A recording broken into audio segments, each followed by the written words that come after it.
First, let's go ahead and go to Eric Margolis. He's the author of War at the Top of the World and American Raj.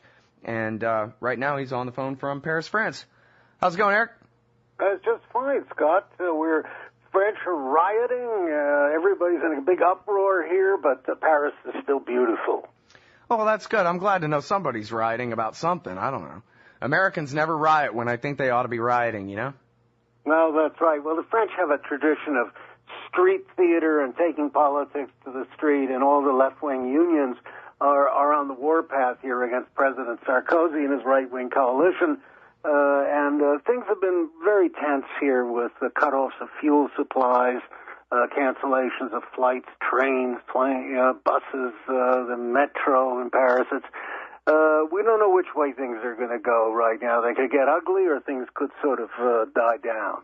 I always think the French are a great example of how you can absolutely, completely destroy your government and you can still be France. Paris is still Paris. As Richard Mayberry said, the wheat still grows in the fields outside of Paris, and they're on their fifth republic. So we could absolutely and completely destroy Washington, D.C. We could tear down that obscene Washington Monument and the White House and the rest of it, and we could still be the USA. Scott, you know, I have to say that our founding fathers, who look wiser and wiser as time goes on, meant the government to be a part-time job. The senators and congressmen and things were supposed to be businessmen and farmers, and they would go to Washington occasionally and transact the business that had to be done and then pack up and go back home. Strictly part-time job. Instead, we've ended up with a class of mandarins who spend their whole time fundraising and doing not much else. Yeah. Well, it is. It's just an imperial court is all it is. You know, I had a bumper sticker on my truck that's a quote of Thomas Jefferson saying, "The spirit of this country is totally adverse to a permanent standing army." And I remember somebody walking by my truck and didn't know I could hear him, completely stumped and literally scratching their head and saying, as this woman says to the guy she was walking her dog with, "Well, maybe it's meant to be ironic or something." Well, before we get to Pakistan, I have one other Thomas Jefferson quote that I always think of here, and I'm talking to you as I look at the Eiffel Tower, and that is, every man has two countries, has two homelands, his own and France. Yeah, I'm sure he did say something like that, old Thomas Jefferson. Crazy old slave rapist that he was. All right, so, yeah, let's talk about Pakistan. You know what? Teach me about Pakistan. Give me kind of a broad something or other about the country. Then we can go back and talk about the last 10 years of war against them and where we are now and all that. But, you know, George Carlin has that joke about it. You're listening, you're cleaning up around the house, and the news is on, and something blows up in Pakistan, which actually I think he was referring to the Union Carbide explosion. There's 6,000 people killed in an explosion today. And you say, where? And the news guy says, in Pakistan. And you say, screw Pakistan. That's too far away to be any fun. And it's too far away really for people to care about it all, I think. So I was hoping you could bring it a little bit closer to us, Eric. Well, we Americans have we suffer terribly from geographical and historical illiteracy thanks to our very poor educational system, watching too much television, reading too little. So Americans have a faint grasp, many Americans have a faint grasp of foreign affairs. Pakistan was created in 1947. The British took their Indian empire, pulled out because they'd gone bankrupt, the British Empire, and India was divided by the British at the request of its Muslim minority into two countries, India and Pakistan, which was in two parts, East and West Pakistan. And Pakistan has been under military rule ever since, for half of its life, since 1947. It was founded as to be a beacon of purity and moral rectitude for the Muslim world, and it turned out to be an absolute god-awful mess, corrupt. It's run by a feudal aristocracy, feudal landlords. Politicians are bought and sold. There was never real democracy in Pakistan. Does have a very good, free, loud, strong media press, I must say. I used to write for one of the Pakistani newspapers, Dawn, and it's a very vibrant, boisterous country, but it's barely a country. It's made up of different regions, 4 main regions, which is Punjab, which is the largest, most important, Sindh in the south, Northwest Frontier Province, as it used to be called, Pashtun area, and then Baluchistan, which is off towards the Iranian border, and they speak different languages and they have different cultures in these areas, and it's a tough call holding the country together. Well, and I guess one part of the legacy of the British disaster there is they do have a strong tradition now of a parliamentary government, of a somewhat independent judiciary and Western forms of law. It seems like actually a lot of times, the worst terrorists get put on trial there. They have a better dedication to the rule of law than we do a lot of times, it seems. Well, I've been, I wouldn't say much good about the Pakistani legal system. It's totally corrupt. And one of the reasons that militants who've been advocating Islamic law are so popular, not only in Pakistan but across the Muslim world, is that under Islamic law you get fair, speedy trials, often with draconian results, but you have swift justice that can't be bought. Pakistan hitherto everything was bought. However, under the last military dictator, General Musharraf, the Chief Justice of the Supreme Court staged a revolution, literally, and has demanded that the rule of law be imposed, and he's still fighting as we speak today against the current U.S. installed government of Asif Zardari, trying to bring these corrupt politicians to book and charge them with massive corruption of which they are egregiously guilty. Mm-hmm. Now, when we talked a few weeks back, we were counting the days till the military coup d'etat. It hasn't happened yet, huh? No, it has, and it's as I think I said on your program, it's a sort of slow motion coup d'etat in the sense that the real power in Pakistan, power has shifted to the military, run by Chief of Staff General Kiani, who was engineered into the position by the U.S. His tenure was just extended, an unprecedented act for the Pakistani army, which is a very, very disciplined force, engineered under pressure from Washington. And that's the real government. The foolish, bumbling, corrupt politicians in Islamabad have no respect. They have almost no power, but they're still carrying on the pretense that Pakistan is a democratic government. Here's the thing. Well, what I was going to ask you was, this guy, Zardari, the current prime minister, is it true they've really renamed him from Mr. 10% to Mr. 20%? That's his cut of any business deal that goes on in the country? Well, if my memory is correct, his father used to be called Mr. 20%, and he said 10%, but 10% of an awful lot. Yeah. All right, hold it there. Okay. We'll be right back, everybody, with Eric Margolis after this. All right, y'all, welcome back to the show. It's Anti-War Radio. I'm Scott Horton. I'm talking with Eric Margolis. He's a regular guest on this show. He's the author of War at the Top of the World and American Raj, Liberation or Domination. His website is ericmargolis.com. Just spell it like Margolis, and it'll come right up for you there. He also writes at LouRockwell.com, and you can find him all over the place. And now, Eric, we're talking about the current American puppet prime minister of Pakistan, Zardari. I know he's got no public support, but does he have any actual authority as prime minister, or really the ISI and the military just run the country? He has very little authority. In fact, what he had legally as president was he gave up fairly recently under public pressure. Many people believe he has mental problems, too. In fact, he said as much when he was in a legal deposition a few years ago. He'd spent a lot of time in jail under the Musharraf regime, and he suffered consequently. But he has very little power, but he's being kept there in office until Washington can confect another democratic government that looks fairly kosher will meet the bill of having a democracy there, because Washington doesn't want to be seen to operating through a purely military regime in Pakistan, which of course it is, because almost all the money that Washington is giving, the billions that we're giving Pakistan, much of it is being filtered through the military and going for military projects or equipment. All right, now, so something that's been on my mind, especially since the Bob Woodward book came out, there's and I haven't read the whole thing, but one of the quotes in the Washington Post was from Joe Biden, who oftentimes seems to really get what he wants. If you especially look at Iraq, for example, and how that played out as compared to his goals.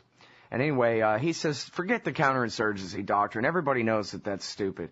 For the war in Afghanistan, we're not going to build a nation there. What we need to do is do counterterrorism only. Focus more like a laser. And our two top priorities, he said, are getting Al-Qaeda, which we all know there ain't no more than a couple of dozen of them anywhere in the entire region anyway, but getting Al-Qaeda and securing Pakistan's nuclear weapons. Now, I think it was Gareth Porter told me on the show yesterday, look, man, trust me, nobody in D.C. is talking really about invading Pakistan and taking their nukes. Of course, Robert Kagan and Michael O'Hanlon wrote that thing back a few years ago, and yeah, it was Gareth said, come on, they were just pushing for an increase in military spending, that kind of thing.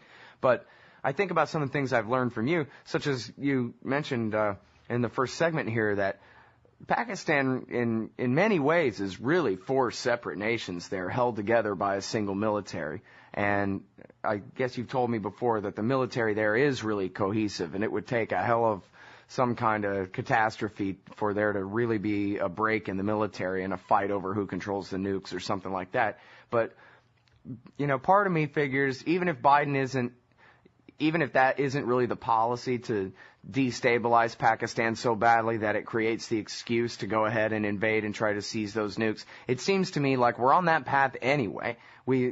This country is supposedly an ally of ours, and yet we continually are forcing them to wage a civil war inside their own country, which has tremendous consequences. And it's going on right now. They're pushing for a new reinvasion of the Northwestern Territories right now.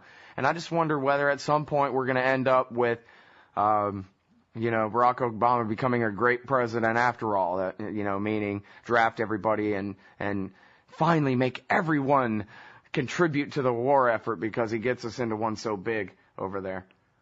Well, Scott, talking about contributing, how all Americans should be contributing to the two wars that we're waging is by paying taxes to pay for them, which we're not. The costs of of Iraq and of Afghanistan and now of Somalia and Yemen and North Africa, etc., are all going on the national credit card, being hidden in the national debt. And it is iniquitous, it's undemocratic, and it's just illogical that Americans not be asked to contribute and to pay the costs of these wars, which are now at probably $1.2, $1.3 trillion. And my feeling is that if every American had to fork out to pay the real cost of these wars, they would be ended very quickly. But they won't, and Washington keeps hiding this. It's very undemocratic. Yeah, well, the central bank is the tool. I mean, they can send everybody a check in the mail for $300 and say not only is the war in Iraq free, but we're all making money too. It's all good. And then everybody's paying their bills standing in the unemployment line later, but they don't make the connection, between the inflation and then the consequences from the correction later on. But back to the real point, which is, are we on the path to a full-scale intervention inside Pakistan? I mean, bombing people inside Pakistan with a wink and a nod from our puppet government there and so forth is one thing, but an actual war in Pakistan is something else, and that's what I'm worried about. Well, we're not looking at, U.S. Army divisions pouring across the Afghan border into Pakistan the way Iraq was invaded. We just don't have the troops there. Pakistan's a country of 175 million people. Pakistan has an army of nearly 600,000 very tough soldiers. I've been out with them in the field. I've been at war with the Pakistani army against the Indians. They're very tough fighters. They're no pushovers like the Iraqis would be. So I don't think you're going to see a full-scale military conflict. However, I think what's happening now is that we are slowly being sucked into a low-intensity war. CIA's got its own private little army running around inside Pakistan. U.S. Special Forces are more and more active inside Pakistan. We've got all these Blackwater and God knows how many mercenary groups, not to be confused with private contractors, that are going around, and there are more and more cross-border raids by the U.S., both air and thing. Now we're up to over 10,000 of these Predator and Reaper drone strikes, which are killing mostly civilians and infuriating everybody on the ground. Yeah, so the polls say that the polls, there was a poll that came out just last week that had, 90% of the people of Pakistan are better against the drone strikes, and a good proportion of them supportive of suicide attacks against the United States. Against Americans. When I was working for writing for the Pakistani media for Dawn, the surveys that I saw showed that over 90% of Pakistanis were totally against the U.S.-led war in Afghanistan and believed that the U.S. has become Pakistan's number one enemy, even more so than the traditional foe India, and that it's fine to attack U.S. troops and personnel. And that America is a bitter enemy of Pakistan. It's very distressing. I mean, we're waging this war supposedly to stop so-called terrorism, and yet here we are running this huge machine generating anti-American groups faster than we can destroy them. Yeah, now real quick, kind of yes or no here. If I had my way and there just wasn't a single American soldier anywhere in the old world at all, would we be perfectly fine still, or what? Yes, it would be okay. We don't need American troops all over the world. There's no need for them. Europe certainly doesn't need them, and Asia needs them even less. Our troops should be at home. They have no cause to be abroad, and I speak as a former soldier. It's a drain on the treasury, and it's an irritant to the rest of the world, and it's provocative. Yeah. Well, and look, how many Al-Qaeda are in Pakistan and Afghanistan? If we take all those northwestern Waziristans and whatever the heck up there and their version of the Rocky Mountains they got going on over there, are there any real Arab-Afghan army vets left that we got to worry about? CIA directors said there are probably no more than 50 in Afghanistan of low-level Al-Qaeda types, and a handful in Pakistan, and Al-Qaeda has been so vastly exaggerated. We've created our own boogeyman to scare ourselves. They're very few. There never were more than 300, as I've often said when I was there in the early 90s. So, no, they're very little, but the problem is that we are creating more of these anti-American groups. I don't call them terrorists. I call them anti-American groups, which is what they really are. Well, and that's such an important point, that there were only a few hundred then. And I always think back on Robert Dreyfuss's article in Rolling Stone called The Bogus War on Terrorism, or something very close to that, where he quotes the CIA guys saying, look, man, we went in there with our laser designators and our B-52s or whatever they were, and we bombed those Al-Qaeda dudes off the face of the earth. You wanted a body count, bring Q-tips. And the only people that were left were like maybe 2 or 3 dozen guys that escaped from Tora Bora when they had Zawahiri and bin Laden completely cornered in 1 square mile and let him go. Other than that, and the whole world hated their guts. The whole world hated them for what they did on 9/11. And basically the war was won in, that fall. Well, that's kind of America, arrogant blowharding. What happened at Tora Bora was that bin Laden's people set up a phony radio transmitter that spoofed the Americans into thinking that they had bin Laden trapped there when actually he escaped 2 days earlier. I heard this from Pakistani intelligence. Oh, that's interesting. Well, I saw a YouTube video of Ayman al-Zawahiri saying, you are such cowards. You had us totally surrounded, and then you sent our friend Hekmatyar to get us. Thanks a lot. That's right. Well, that is the feeling. Come out and fight fair. Mano a mano, you guys. Forget the B-52s and everything else. But this is a tiny number of people who escape. But Al-Qaeda, as I often said, it's not an organization. It's a movement. And it's a movement that means anti-American everywhere. Yeah. And the more we try and smash them with, like an angry giant, the more we're creating enemies. Right on. Well, and we're going to continue this very conversation with Robert A. Pape and with Kelly Vlahos and with Andrew Coburn and for that matter with Gareth Porter all day on the show today. Thank you very much for your time, Eric. I really do appreciate it. Cheers, Scott. Pleasure again. Goodbye. Everybody, that's Eric Margolis. EricMargolis.com.